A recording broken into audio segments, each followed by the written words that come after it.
श्रोता प्रेमियों, मैं राम सागर शास्त्री आप लोगों के समक्ष रखने जा रहा हूं बालकांड शंका समाधान।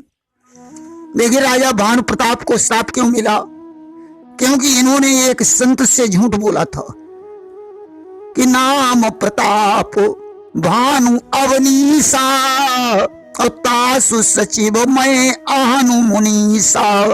मैं प्रताप भानु का मंत्री हूं। अब आप लोग कहेंगे कि वो तो नकली साधु था। हाँ, साधु तो नकली था, परंतु भानु प्रताप की नजर में तो वो असली लगता था। शास्त्र कहता है कि संत से कभी कपट नहीं करना चाहिए। अब बात आती है कि राजा तो बड़ा बुद्धिमान था, फिर वह मूढ़ कैसे हो गया कि तुलसी देखी सुवेश भूल ही मूढ़ न चतुर नर सुंदर के की है पेखो बचन सुधा समय सन आई। सुंदर वेश देखकर चतुर पहचान लेते हैं, परंतु मूढ़ भूल जाते हैं। मोर बहुत सुंदर होता है, परंतु सर्प का भक्षण करता है। भानु प्रताप में भक्ति नहीं थी, अपने कर्तव्यों का अहंकार था, इसलिए उनकी दुर्गति हुई। इसी से इनके पुराने शत्रु कपट मुनि को मौका मिल गया। कपट मुनि ने अपनी माया से मांस को अन्न के रूप में ब्राह्मणों के सामने रखा था। उसने सोचा जब ब्राह्मण भोजन करेंगे तो मैं माया हटा लूंगा और वे मांस को देखकर राजा को श्राप दे देंगे। यह ब्राह्मणों को धर्म भ्रष्ट करने और राजा को श्राप दिलाने की चाल थी, परंतु आकाशवाणी ने उनके धर्म को बचा लिया। ब्राह्मणों ने भानु प्रताप को राक्षस होने का श्राप दे दिया।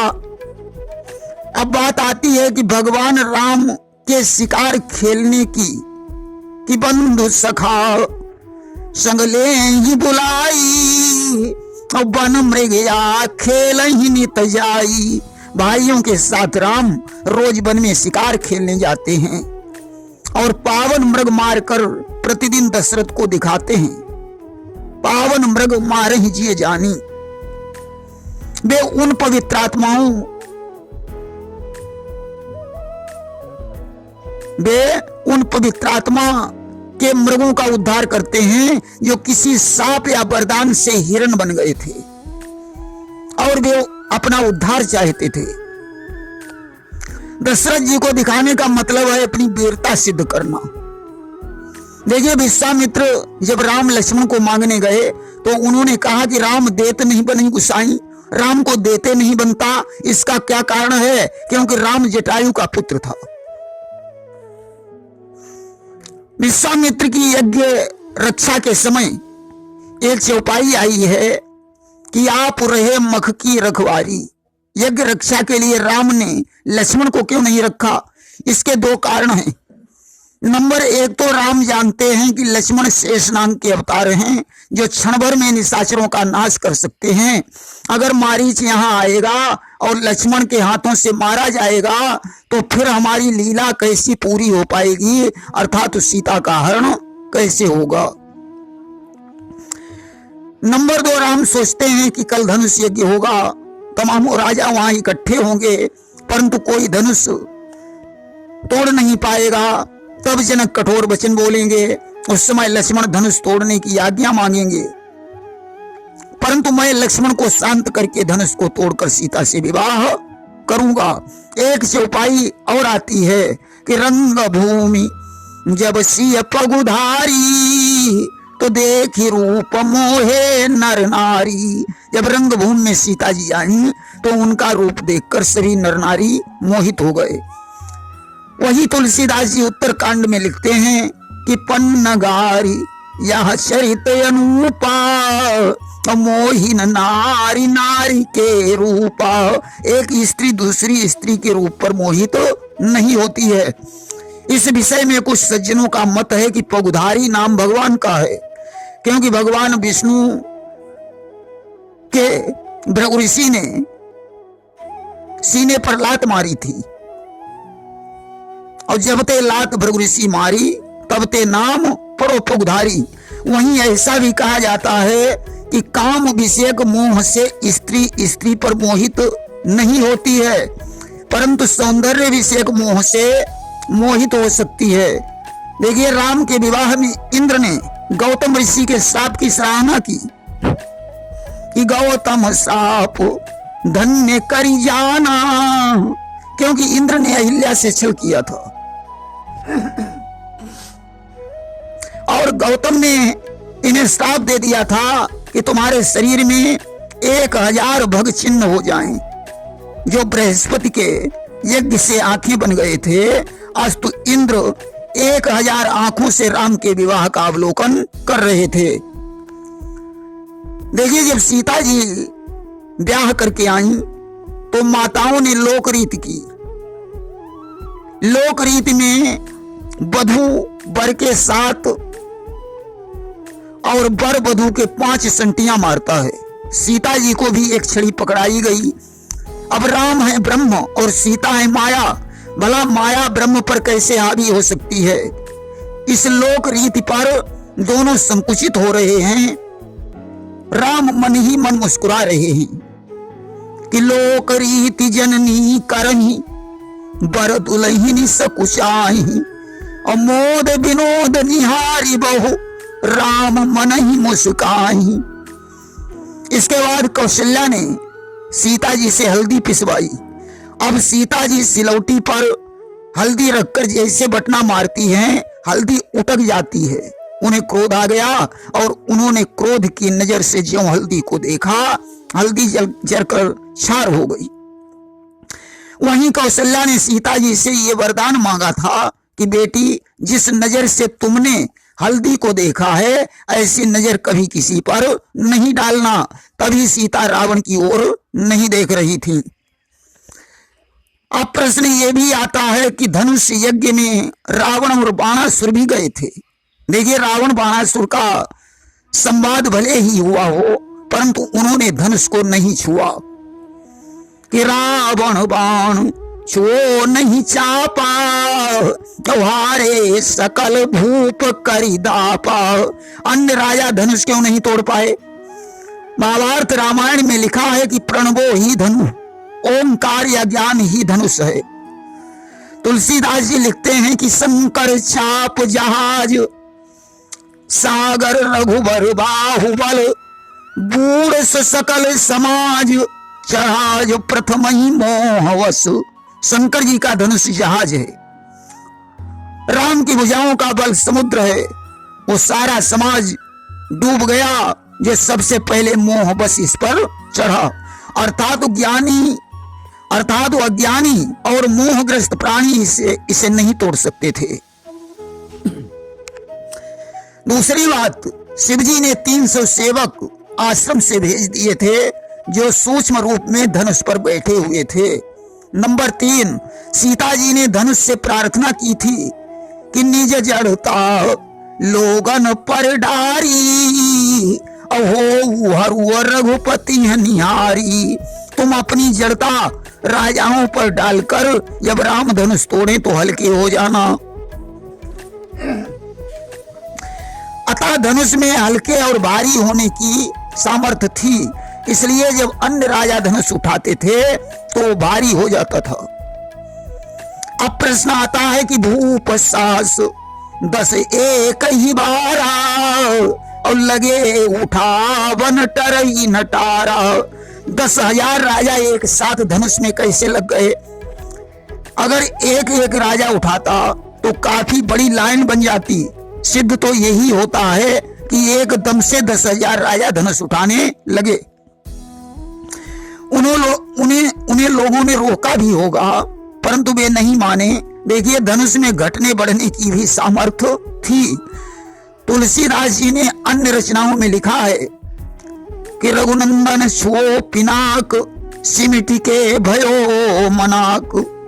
राम ने जब धनुष उठाया तो धनुष सिमट कर मनाक बन गया, नान के समान बन गया। इससे सिद्ध होता है कि धनुष बढ़ भी सकता था।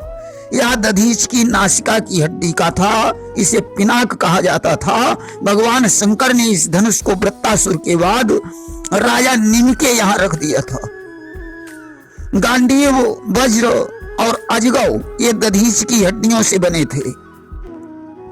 अच्छा, जब जनक ने कहा था कि पृथ्वी पर अब कोई वीर नहीं, तो लक्ष्मण ने एक बड़े बूढ़े को जनक कहकर संबोधित किया कि कहे उस जनक जैसे अनुचित वाणी। यहां पर तो लक्ष्मण की शिष्टता सिद्ध होती है। राम और विश्वामित्र के होते हुए इन्हें बीच में नहीं बोलना चाहिए। देखिए, लक्ष्मण जी राम के भाई ही नहीं बल्कि सच्चे सेवक हैं, और जो सेवक अपने कानों से स्वामी की निंदा सुनता है, परिहार नहीं करता, यदि तो गोवध का पातक लगता है। जो सेवक अपने कानों से स्वामी की निंदा सुनकर चुप बैठा रहता है, उसे गौहत्या का पाप लगता है। जब उन्होंने क्रोध में वशिष्ठ जी और भरत को कुछ नहीं समझा, तो जनक जी क्या चीज हैं? राम के विरुद्ध वे कोई वचन नहीं सुन सकते थे। परशुराम जी से जब इन्होंने कहा था कि दुज देवता घर ही के बाढ़े, तो वहां इन्हें रोक दिया गया था। राम ने कहा था कि हमारे कुल में ब्राह्मणों की पूजा होती है। यहां यदि जनक कहना अनुचित होता तो उन्हें रोक दिया जाता।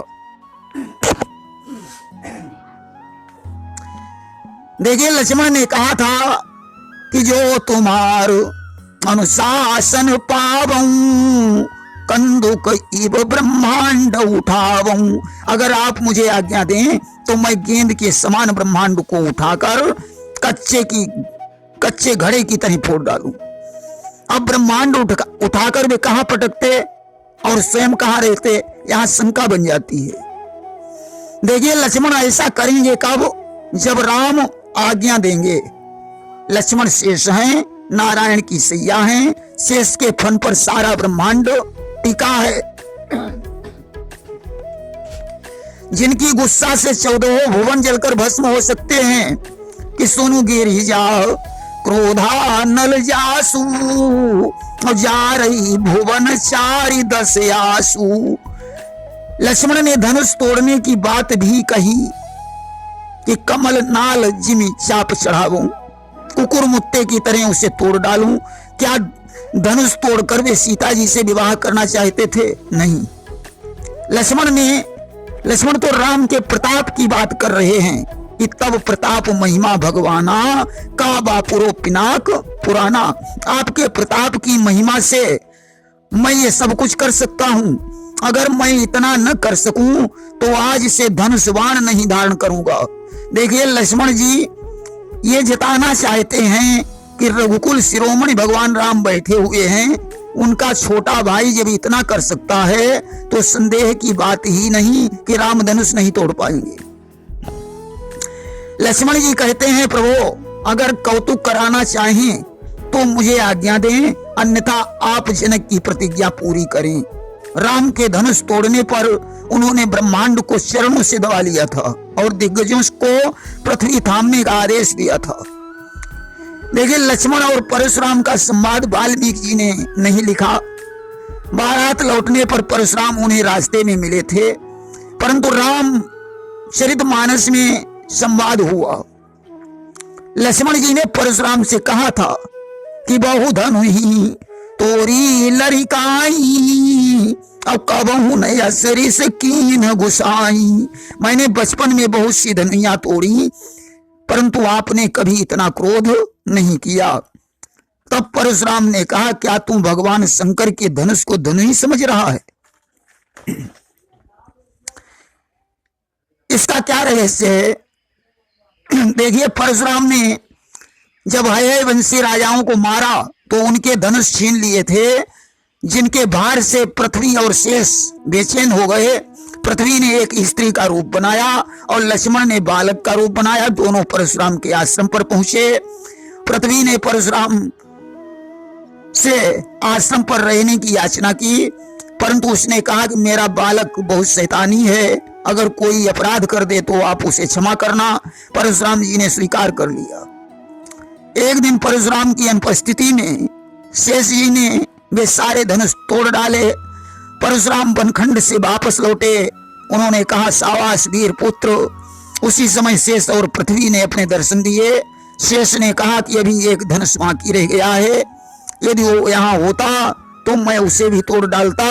अब उसे राम तोड़ेंगे, उस समय हमारा आपसे संवाद होगा। उन कटुवचनों के लिए मैं पहले से ही आपसे क्षमा चाहता हूं। देखिए, परशुराम के पास पहचान के तौर पर भगवान विष्णु का दिया हुआ एक धनुष था। विष्णु ने कहा था कि इस धनुष की प्रत्यंचा जो चढ़ाएगा वही मेरा अवतार होगा। राम पर विष्णु का अवतार होने में जब परशुराम को संदेह हुआ तो उन्होंने वही विष्णु धनुष राम को देकर कहा कि अगर तुम विष्णु के अवतार हो तो इस धनुष की प्रत्यंचा चढ़ाओ। तो छुअत चाप आप ही चढ़ गए। परशुराम राम को प्रणाम करके वन को चले गए। देखिए, परशुराम पितृभक्त थे। एक बार इन्होंने पिताजी की आज्ञा से अपनी माता का शीश काट लिया था और बाद में पिता से वरदान मांगकर उन्हें जीवित करवा दिया था। परशुराम कहते हैं कि माता ही पिता ही ऋण भय नी के और गुरु ऋण रहा साप बड़ जी के।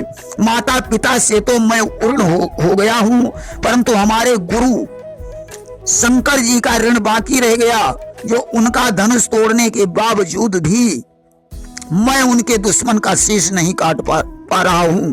यह सोच की बात है। वहीं कैकेयी के दूसरे वरदान के विषय में लोगों की एक कल्पना है कि कैकेयी ने राम, लक्ष्मण और सीता तीनों को वरदान मांगा था कि तापस वेश विशेष उदासी और 14 वर्ष राम वनवासी। वे विशेष को विशेष और उदासी को उदासी करके अर्थ करते हैं और तीनों के लिए वरदान सिद्ध करते हैं। कुछ लोग 23 क्षण मध्य राम धन तोड़ा, इस पर टीका टिप्पणी करते हैं कि 23 क्षण मध्य, उसी क्षण के मध्य में राम ने धनुष तोड़ दिया कि जिस क्षण के मध्य में लेत चढ़ावत खींचत गाढ़े, जिस क्षण उन्होंने उठाया और खींचा था। वहीं कुछ लोग कहते हैं कि 23 क्षण मध्य राम धन तोड़ा, उसी क्षण राम ने बीच से धनुष तोड़ दिया। तो कुछ लोगों का ऐसा मानना है कि मध्य राम उस समय मध्य अवस्था के थे, न उनका बचपन था न बुढ़ापा था, युवा अवस्था थी, इसलिए 23 क्षण मध्य राम धन तोड़ा। सज्जनों, तमाम प्रकार की शंकाएं हैं, तमाम प्रकार के समाधान हैं। यह अथाह सागर है। शारदा भी अगर इसका व्याख्यान करें तो भी नहीं हो सकता है। प्रेम से बोलिए वृंदावन बिहारी लाल की जय।